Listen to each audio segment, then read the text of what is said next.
Thank you. So I hear you have quite a social life for the next Wednesday, in between is correct, the next few Wednesdays, so it's not next week and not the I weekend. don't think this is gonna happen again before sure. Before sure. I think so. This is Very short. my vision was a serious one face after Shavuos. You should go to Simchas, that's good. Yeah, they're not all simchas, but sure.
Them on call, shorter that.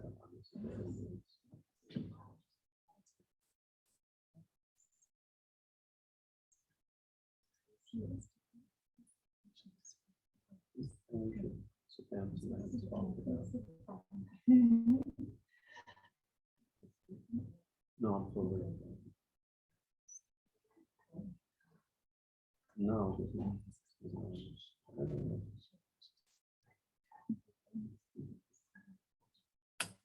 She was very helpful. I think that's only the way I feel. We'll get started in 30 seconds. Are you also on Zoom? Yes. Oh, that's right, Michael. Hello. Oh, wow. I see your son all the time.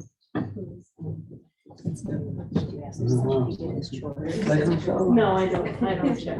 You know what? Oh, yeah, good to see you. It's my favorite. Wow. Fantastic. I'm glad it shows up. I would absolutely. All righty.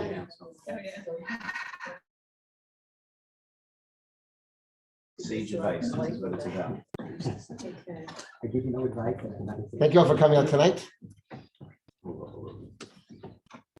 I'll focus tonight on the 19th Perek of Tehillim, the Torah of nature and the nature of Torah. As we move from last week to this week, from the last week when we focused on the beginning of the Sefer, Perek Aleph, to this week when we focused on the beginning of the, among other things, beginning of the Pesukei de Zimra of Shabbos. And both Prakim are give us a focus on Torah, fit within our theme of preparing for Shavuos, by exploring the Pirkei Tehillim that give us insight into Torah. And let's explore what's added here. Let's explore what's different here. So the first Perek, explored last week, Ashrei Ha'ish, as we saw, a lot of the focus on Torah in that Perek was on the tachsisim, was on strategies, was on techniques, how to learn, how to set oneself up for success in learning. Well, here we're going to see sort of looking at the next step, not what goes into learning as much as where learning can take us to. And also, this Perek is built in a very, very fascinating way. We touched on this Perek just to scratch the surface at the end of the previous year, and mentioned that the many Mefarshim point out that there's a striking divide in the Perek. You open up Perek Alpha, you're looking at the Tehilim at the back of the siddur, you're looking at this Perek at the beginning of the Pesukei de Zimra of Shabbos. But it seems as though there are two parts. After the opening introduction, David, The next 6 psukim speak of HaKadosh Baruch Hu's world. Hashamayim Mesaprim Kod Kel Masei Adav Magida Orkia. Look around and we see HaKadosh Baruch Hu communicated to us, HaKadosh Baruch Hu's glory communicated to us through his world. And then in Pasuk Ches, sort of turn the corner and shift from looking at the world to looking at the Torah. Torah is Hashem Tamima, He is Hashem Ramana, and so on and so forth. That we sort of began to note that at the end of the last year. The truth is there are really 3 parts. The first part is Hashamayim Mesaprim Kod Kel, beginning with the Pasuk Beis. The second part is Torah Hashem Tamima, beginning with Pasuk Ches. And then there's the third part. Gam Avdecha Nizhar Behem, Hanechmadim Izav Pazrav. Very aptly titled. The first section is about Hashamayim, find HaKadosh Baruch Hu through the sky, and the second section is Torah Hashem Tamima, noticing HaKadosh Baruch Hu in His Torah, and then the last segment is Gam Avdecha Nizhar Behem, is about how it impacts us and how we grow. So let's begin by focusing on the first 2 segments, and then we'll return to the third. As we think about the relationship between the content of the first 2 segments. So as I mentioned last time, a number of Mefarshim, the Radak, Ibn Ezra, and perhaps the Malbim, sort of see these 2 segments. The question seems to be that there's such a disconnect. Of course, we're talking about HaKadosh Baruch Hu nature, then all of a sudden talking about Torah, how these 2, there's no transition between Pasuk Zayin and Pasuk Ches. As I mentioned, that a number of those Mefarshim say, no, these are 2 different tools that work towards the same goal. Noticing HaKadosh Baruch Hu through the Bria, noticing HaKadosh Baruch Hu through Torah. We mentioned last time, I think we had ended with this, the quote-unquote stira in the Rambam, that where the Rambam speaks about the mitzvah of Ahavas Hashem in the Sefer HaMitzvos, and then we had that discussion about the mitzvah of Ahavas Hashem in the Mishnah Torah, in Hilchos Yesodei Torah. In both places he notes that, particularly dramatic about it, in the Yesodei Torah, one of the fundamental mitzvahs, we're meant to speak about this every single day in Kriyash Shema, V'ahavtas Hashem Elokecha. The mitzvah to have an emotional relationship with HaKadosh Baruch Hu. It's a clearly very central mitzvah, and it's the expectation. This isn't just the midas chasidus, this isn't tzivui. A Jew is obligated to figure out how to love HaKadosh Baruch Hu and to do so. And it's a tall order. A emotional sense of tall order. And it's another human being who I see and who I hear and who I can feel and who I can sit with and look at and observe how he or she interacts and acts and responds. And there's body language and there's conversation. None of that with HaKadosh Baruch Hu. How is it? Seems like a very tall order indeed. How am I supposed to, every Jew? So from Bar Bas Mitzvah, I have a chiyuv to love HaKadosh Baruch Hu. The Rambam says that is a tall order, and here, and what's the tool you're going to use? So in the Sefer HaMitzvahs, the Rambam says, you explore, a person you throw oneself into Torah, HaKadosh Baruch Hu's word, you begin to come to know and appreciate and love HaKadosh Baruch Hu. In Sefer HaMitzvahs, the way to Ahavas Hashem is through learning Torah. In the Mishnah Torah, which the Rambam wrote when he was older, in Hilchos Yesodei Torah, beginning with Perek Beis, Perek Aleph, the opening chapter, the whole Mishnah Torah is about the basic mitzvahs of Emunah, to believe in a Borei Olam, to believe there is one and only power, runs the entire world, monotheism. And then the very next Perek, he says, and we have mitzvahs not only to believe in God, but to have relationships with Him. Ahava and Yira, and Heachi Haderech, what's the path to that Ahava and the Yira? So there, in Mishnah Torah, the Rambam says to explore HaKadosh Baruch Hu's creation. And that's why Prakim Beis, Gimel, and Dalet of Yesodei Torah, the second, third, and fourth Prakim of the entire Mishnah Torah, are the Rambam's very brief tour of all of creation. In Perek Beis, he takes you through the spiritual parts of the world, through the heavens, and then in Perek Gimel, he takes you through the skies, and Perek Dalet takes you through, the creatures on planet Earth. So that's what's often presented as a stira, is the derech to Ahavas Hashem through Lima Torah, the derech to Ahavas Hashem through through appreciating the world, studying science and studying psychology. Which one is it? And so the way it's often noted, I think there are numbers from that point that it's not really a steer at all. Really is no question. The answer is it A or is it B? The answer is yes. The answer is it's both. And that's exactly what the Radak and Ibn Ezra see in this parak.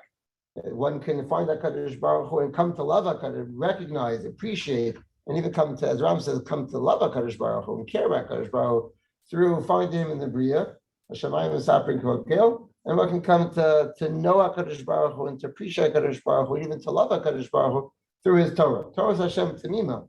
Shiur is not just Torah, but Hashem's Torah. Feivel Meltzer so it takes us to the next level. Who is Feivel Meltzer? The last name is familiar. Isser Zalman Meltzer, one of the great Talmidim, one of the great Rosh Yeshiva of pre-war Europe, the great Talmidim of Reb Chaim Soloveitchik, Reb Chaim Brisker. And in terms of family relationships, I think this is Zalman Meltzer, the author of the Even HaAzel, is often most famous for his son-in-law, Aaron Kotler. He had other children as well. Not only his daughter who married, I think, Chava Perel, Rebbetzin Kotler. He had several other children as well. I want to introduce you to one of them. He has a son named Feivel. Feivel Meltzer grew up in Kovna, I believe, and learned in Slutsk, and his father's yeshiva, I believe, learned in Kelm and Slobodka as well. And then he made Aliyah in 1921, came to Yerushalayim, and went from there to Berlin for several years to get his doctorate. And then came back to Eretz Yisrael, lived the rest of his life in Eretz Yisrael. He was very connected with the Mizrahi movement. He was very, very involved in learning Tanakh and teaching Tanakh. A deep Yirei Shamayim and Talmud Chacham, certainly different, somewhat different flavor from some other members of his family, although it's reported that he never gave I don't know what never means, but at least there was a period of time during which he did not give a single shiur in Tanakh without running it by his mother first, Rebbetzin Meltzer, who apparently was a Milumedes, and particularly in the field of Tanakh. Fascinating family connection. And he taught Tanakh in many different contexts, in many different fora. He is one of the people who is one of the leaders of the Masada of Cook's parish on Tanakh, and he taught Tanakh on the radio apparently for years and years and years. That's sort of like Teitz's Gemara shiur on the radio in America. Apparently, Feivel Meltzer gave a shiur for years, decades, I'm not sure how long, a daily Tanakh shiur on the radio. And specifically his shiurim on Tehilim were published several decades ago in Masada of Cook under the name Pinei Sefer Tehilim. It's fascinating, rich, deep, lyrical. You really get a sense of you begin to get a sense of the man. There's so much insight. So he has a lot to say on this parak. And one of the things he does is he points to a comment to the Sefer HaKuzri. Rita Levi, deep into Ma'amar Beis, I think he says it's Os Simin and Nun Vav. He says it's not just this and that. Okay, you can find that Kadosh Baruch Hu through nature, and you can find that Kadosh Baruch Hu through Torah.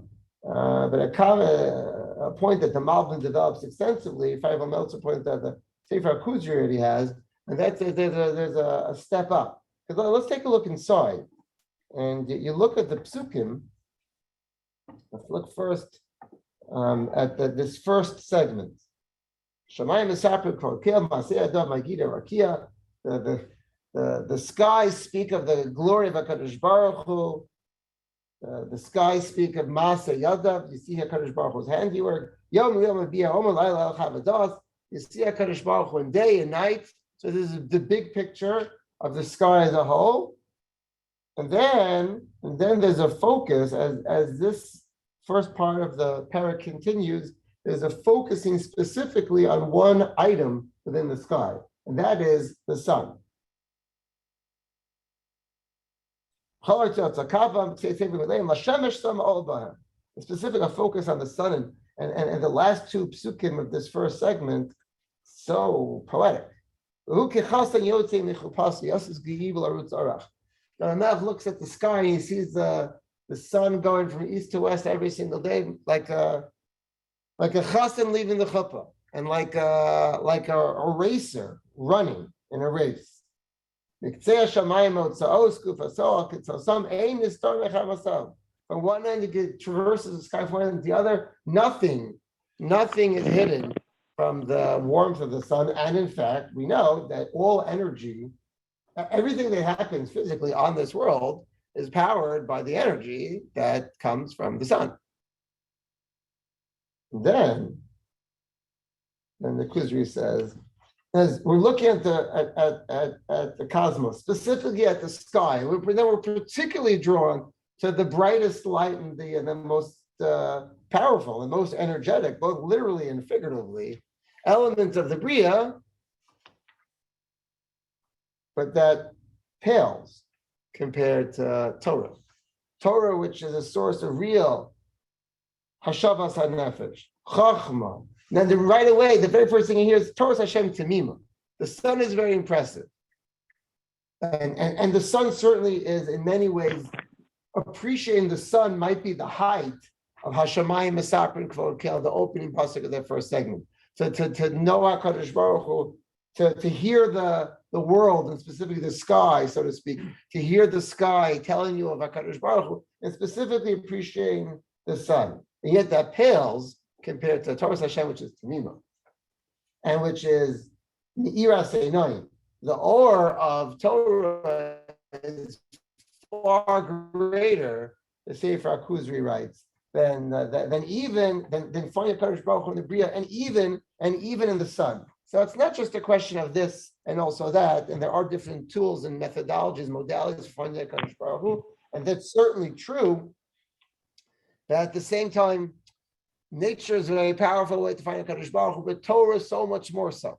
I don't have time to go through the details, but you take a look in the comments of the Malbim, he sees a lot of parallels. So that he takes you through every single one of the six psukim about nature, and then the six parallel phrases. Torah Hashem Tehilim Hashem Emanah shows how each time it's nature is a powerful way to find HaKadosh Baruch Hu, but Torah even more so. I want to turn not only to thinking about the content, and the content of what these two parts of the Mizmor tell us about finding HaKadosh Baruch Hu in these two different ways, but the tzura, the format is also very, very striking. And offhand, as you read these psukim, it seems like not only is there a difference in the topic of the two segments, but there's a striking difference in terms of style. The first segment is so rich and so flowing and so poetic. And even looking at the opening pasuk, Shamayim Mesaprin Kvod Kel, Masei Adav Magid Rakia. Right? They're beautiful lyrical phrases, and the order switches. Shamayim Mesaprin Kvod Kel, not Harakia Magid Masei Adav, and Masei Adav Magid Rakia. And these psukim continue to flow so richly.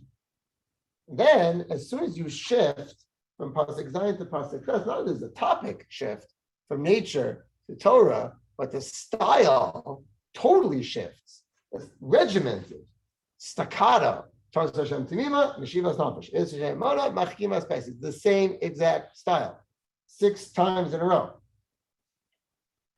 So very, very, very, very boxy, regimented. So different, so much the opposite of the flowing poetry of the first segment about nature. So 2 thoughts on that. Number one, Feivel Meltzer says, yes, it's much more orderly. He says, but you look at the language, and it's such beautiful poetry. There's nothing flat about what's being said. Torah Hashem Temima, Meshivas Nafesh, Machimas Pesim, Mesamchei Lev, Meirei Seinayim. It's so up. The words are so uplifting. Lahavdil, there's one writer who noted that when you as a high school student, when you learn about what a sonnet is, it sounds incredibly dry and incredibly narrow. A very specific meter and a very specific rhyme scheme, a specific number of lines. It seems so such a straitjacket. And what are you going to talk about already? And what beauty, what feeling are you going to convey? And how much variety can there be? And yet, if you look at sonnets, there's tremendous amount of feeling have been expressed in so many of them, tremendous amount of beauty and richness, and a tremendous array of topics and tremendous array of moods. So Lahavdil, you're seeing some of that. Feigl Meltzer points out, he doesn't give the mashal of the sonnet, but here, yes, the second section of the Mizmar has it uses the same structure again and again and again, and at the same time it sings. At the same time, it's uplifting to the skies. And then I would add more. Let's take it a step further. And that is perhaps this is very much by design. And perhaps there's a larger message being captured by the fact that at first there's poetry in a free-flowing way, then poetry in a more of a regimented way, because it's reminiscent, I think, looking at the first and second segments of the Mizmar, of a comment that Revolba made about the opening line in Mesilas Yesharim, Perek Mesilas Yesharim, a comment that was so central to his thinking that she became the title of the small sefer in which this comment is recorded. Soda Chasidus v'shorish ha'avoda tamima. Ramchal opens Mesilas Yesharim by talking about what's the foundation. Mesilas Yesharim is meant to be a guidebook, a practical guidebook, a manual to a lifetime of growth, of ambitious growth as a Jew. So he begins with the foundation. And he goes on to say the foundation, before he gets into any details, is to understand why you're here and to understand the goal of life, and takes it from why the HaKadosh Baruch Hu would put us here. We're not going to accomplish much of anything, certainly not in an ambitious and methodical way, unless we know why we're here and what we're meant to accomplish. The way he opens, and there's lots to say about all that, but for now, just the intro is understanding and thinking carefully about these questions is the foundation of Chassidus and the root of a whole